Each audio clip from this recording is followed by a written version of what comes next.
आज यानी आप कह रहे हैं डिप्रेशन ना करें, ऑपरेशन करें, हम मतलब ये बात करें कि यहाँ हुआ क्या है। आज की खबर ये है कि इंडिया ने अपना अग्नि-4 न्यूक्लियर कैपेबल मिसाइल का टेस्ट किया और पूरी दुनिया को ये मैसेज दिया है कि वो टेक्नोलॉजी में कहां पे खड़े हैं। इसमें 1 टन का हथियार लोड किया जा सकता है। ये मिसाइल 3000 डिग्री सेल्सियस का तापमान सहते हुए वायुमंडल के अंदर प्रवेश कर सकती है, यानी इसका उपयोग भविष्य में अंतरिक्ष में हमला करने के लिए भी किया जा सकता है। हमने डिप्रेसिंग बातें मैं सोची थी नहीं करनी, लेकिन फिर सोचा कि जल्दी से करके निकाल दें। क्या एटमी वॉरहेड्स की तैयारी में भारत 172 एटमी हथियारों के साथ पहली बार हमसे आगे निकला है। क्या इसकी वजह भारत के तौसी पसंदाना अज़ाइम हैं या फिर पाकिस्तान के दाखिली मसले? खास तौर पे जो नेबर कंट्री है या दुश्मन कंट्री समझे जाते हैं, चाइना या पाकिस्तान, उन्हें ये बताया है कि हम चांद पे तो पहुंच ही गए हैं, साथ ही साथ हम टेक्नोलॉजी में किस पोजीशन पे हैं ये बताया। दूसरा जो वॉरशिप की बात की जा रही है, जिसमें काफी बड़ा बजट जो है वो इन्वेस्ट किया जाएगा। भारत ने दुनिया का सबसे मौसर missile defence system S-400 Pakistan की सरहद पर नस्ब किया है। डिफेंस एक्विजिशन काउंसिल में 1.2 लाख करोड़ सैंक्शन किया है। जो पोर्चुगल है वो भी ये कहता है कि जनाब इंडिया को एज ए परमानेंट मेंबर बनाया जाए सिक्योरिटी काउंसिल का। सो आप अंदाजा करें कि किस पैमाने के ऊपर इंडिया ने लॉबिंग शुरू की हुई है। अब देखना है कि क्या आने वाले दिनों में भारत अपनी पोजीशन।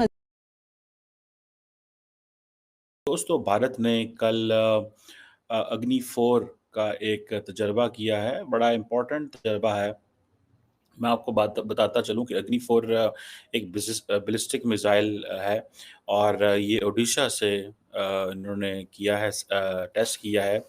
और जितने भी कहा जाता है कि भारत की अब जो न्यूक्लियर कमांड अथॉरिटी है वो ये कह रही है कि ये तमाम ऑपरेशनल एंड टेक्निकल पैरामीटर्स जो हैं वो पूरा उतरता है। ठीक है जी। और ये एक ओडिशा के अंदर चंदीपुर जो है इलाका है, वहाँ से एक इनकी इंटीग्रेटेड टेस्ट रेंज है, वहाँ से इन्होंने टेस्ट किया है।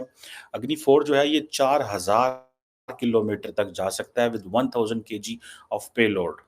मतलब अगर ये इंडिया से उड़ता है तो 1000 जहाँ से भी ये उड़ेगा 1000 किलोमीटर की रेंज जो है वो निकलेगा और इसके साथ 1000 किलो का समझ लें कि आप जो एमुनिशन है, पेलोड जिसे भी कहा जा रहा है, उसको लेके जा सकता है। और एक इंडिया ने जिसे वो कहते हैं ना कि अग्नि-4 का टेस्ट 2012 में भी किया था।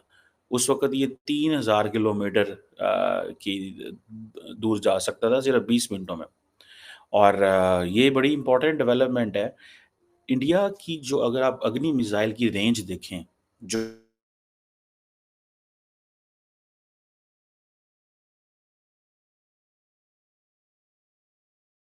रेंज है ये इवन के ऑस्ट्रेलिया के करीब-करीब पहुँचती है। उधर ये रेंज जो है इट गोज़ इन अफ्रीका के अंदर तक जाती है। अफ्रीका में भी इजिप्ट और लीबिया तक ये रेंज पहुँचती है। उधर सारे का सारा जो रशिया है वो कवर होता है। ऑन दी दूसरी साइड पे जापान भी कवर होता है। चाइना सारे का सारा कवर होता है। ठीक है जी। सो इसमें आप देखें कि जो अग्नि-4 है, जैसे मैंने बताया 4000 किलोमीटर तक ये जाएगा। और मज़े की बात है कि ये जो लॉन्च है, ये स्ट्रेटेजिक फोर्सेस कमांड ने जो है वो कंडक्ट की है, जो कि नेशनल न्यूक्लियर कमांड अथॉरिटी का हिस्सा है। और जो स्ट्रेटेजिक फोर्सेस कमांड है, ये समझ लें कि जिसे स्ट्रेटेजिक न्यूक्लियर कमांड भी कहा जाता है, ये India's nuclear command authority NCA, Pakistan के अंदर भी यही है, न्यूक्लियर कमांड अथॉरिटी है। लेकिन पाकिस्तान का एक अदारा है, स्ट्रेटेजिक प्लान्स डिवीज़न है, ये स्ट्रेटेजिक फोर्सेस कमांड है। अब ये जो स्ट्रेटेजिक फोर्सेस कमांड है, इसका काम है मैनेजमेंट एंड एडमिनिस्ट्रेशन करना जितने भी tactical and strategic nuclear weapons हैं और उनकी स्टॉक पाइल। ये इंडिया ने 2003 में क्रिएट की थी, वाजपेयी की गवर्नमेंट थी उस वक़्त। और इसकी जो स्ट्रेटेजिक फोर्सेस कमांड की है, जैसे मैंने बताया कि ऑपरेशनलाइज़ करना every weapons under the directors of the nuclear command authority. और जो न्यूक्लियर कमांड अथॉरिटी है इंडिया के अंदर, उसका जो लीडरशिप है, जो कमांडर इन चीफ जो है, वो एक 3 स्टार ऑफिसर होता है। ये एक ज़ाहिर बात है उसके पास सारा रोल रिस्पॉन्सिबिलिटी होता है, लेकिन इसकी ज़ाहिर बात है इसको जो हेड कर रहे होंगे वो समवेयर ऊपर जब बात जाती है तो वो प्राइम मिनिस्टर तक वो इसको देख रहे होते हैं। इंडिया की एयर लॉन्च न्यूक्लियर वेपन्स भी हैं, सी बेस्ड न्यूक्लियर बैलिस्टिक मिसाइल्स भी हैं। So India has all these assets उनके पास जो है वो मौजूद हैं। तो जो मैं आपसे बात कर रहा था कि जो अग्नि मिसाइल वेरिएंट्स जो डिफरेंट डेवलप किए उन्होंने, अग्नि 1 जो था अगर आप देखें वो 700 से 1200 किलोमीटर तक, ठीक है जी। और ये भी इंडिया के स्ट्रेटेजिक फोर्सेस कमांड ज़ाहिर बात है इसको डिप्लॉय करती है। जो अग्नि 2 है उसकी रेंज 2000 से 3000 किलोमीटर तक जो है, और ये भी स्ट्रेटेजिक फोर्स कमांड जो करती है। अग्नि 4 जो है अग्नि 4 जो है इसके डिफरेंट वेरिएशंस भी हैं। एक 3000 किलोमीटर वाली भी है, एक अब 5000 से 8000 किलोमीटर है, लेकिन वो इंटरकॉन्टिनेंटल बैलिस्टिक मिसाइल है, ठीक है जी। सो उसकी जो इसकी टाइप्स डिफरेंट होती हैं और रेंज भी डिफरेंट होती है। सो इसका भी स्टेटस यही है कि इसको स्ट्रेटेजिक फोर्सेस कमांड जो है वो करती है।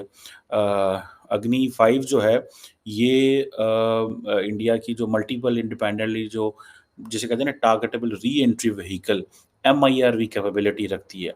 बहुत सारे वॉर हेड भी लेके जा सकती है, and I think it can change its direction inside, जैसे ही जाती है तो रास्ते में भी डायरेक्शन जो है वो बदलने की कैपेसिटी इनकी है। सो इंडिया ये जो इतने अब अग्नि 4 का करना, फिर अग्नि 5 का ऑलरेडी इन्होंने किया है। आपको याद होगा थोड़ा सा पहले अग्नि 5 का तजर्बा